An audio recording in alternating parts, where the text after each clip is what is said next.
আসসালামু আলাইকুম বন্ধুরা, সকলে কেমন আছেন? আশা করি সকলে ভালো আছেন। আমি আল্লাহর রহমতে, আপনাদের দোয়ায়, আপনাদের ভালোবাসায় আল্লাহ তাআলা আমাকে খুব খুব ভালো রাখছে।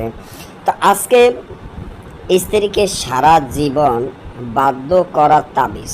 যারা স্ত্রীকে বাধ্য করতে পারতেছেন না, স্ত্রী চলে যায়, স্ত্রী আপনার কথা শোনে না, স্ত্রী আপনাকে পাত্তা দেয় না, বা স্ত্রী পরকীয়া করে, তার জন্য আজকের ভিডিওটি ভালো মতো বুঝে শুনে দেখবেন। এটা কিন্তু সাধারণ কোনো বইয়ের নকশারি আপনারা দেখলেই বুঝতে পারবেন। যারা যোগ্য, যারা ভালো একজন কবিরাজ, তারা বুঝতে পারেন আদিও আসল অরিজিনাল কিতাবের থেকে আজকে এই তাজ সলোমানের কিতাবের থেকে এই নকশাটি দেওয়া, যা আমি নিয়মটি বলে দিব, সাথে সাথে আপনারা কাজ করবেন, কাজের রেজাল্ট পাওয়া যাবেন। আর এই ভাইয়ের জন্য দোয়া করবেন।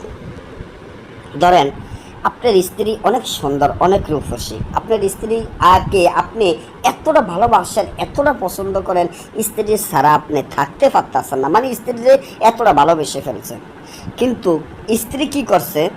স্ত্রী তো আপনাকে ভালোবাসে না, স্ত্রী তো আপনার কথা শোনে না। স্ত্রীকে দেখা যায় আরেকজনের সাথে স্ত্রী প্রেম করে চলে গেছে, বা স্ত্রী আরেকজনের সাথে ভালোবাসা করে চলে গেছে, বা বাপের বাড়িতে চলে গেছে, ওইখান থেকে আর আসতে চায় না, বা স্ত্রী অন্য আরেকজনের সাথে প্রেম করে চলে গেছে, বা স্ত্রী কি করছে, আপনি তাকে বাংলাদেশে রেখে বাইরে গেছেন, বাংলাদেশের বাইরে গেছেন, প্রবাসে গেছেন, স্ত্রীর নামে অনেক টাকা পয়সা ধন দৌলত ফারাইছেন। স্ত্রী কি করলো? আপনার এই টাকা পয়সা ধন দৌলত আত্মসাৎ করে আপনার এগুলা নিয়ে আরেক জায়গায় চলে গেছে, বা আরেকজনের হাত ধরে চলে গেছে, বা আপনার সাথে আর কথা বলছে না, আপনাকে আর পাত্তা দিচ্ছে না।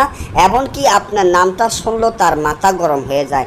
এখন আপনি চান তাকে সারা জীবন বাধ্য করে আপনার কাছে রাখতে, কিন্তু পারতেছেন না, কারণ স্ত্রী তো অনেক সুন্দর, অনেক রূপসী। তার জন্য স্ত্রী আর এখন আপনাকে পাত্তা দিচ্ছে না। আপনার তা নিয়ে খুব হতাশা বা টেনশনে পড়ে অনেক সময় দেখা যায় নিজের চোখের পানি আমনে আসে, চোখের পানি যাইতে আসে স্ত্রীকে বাধ্য করার জন্য। তার জন্য তাবিজটি লেখিয়া গাছে রাখবে, লটকে রাখবে, সাথে সাথে কাজ হবে। ভালো।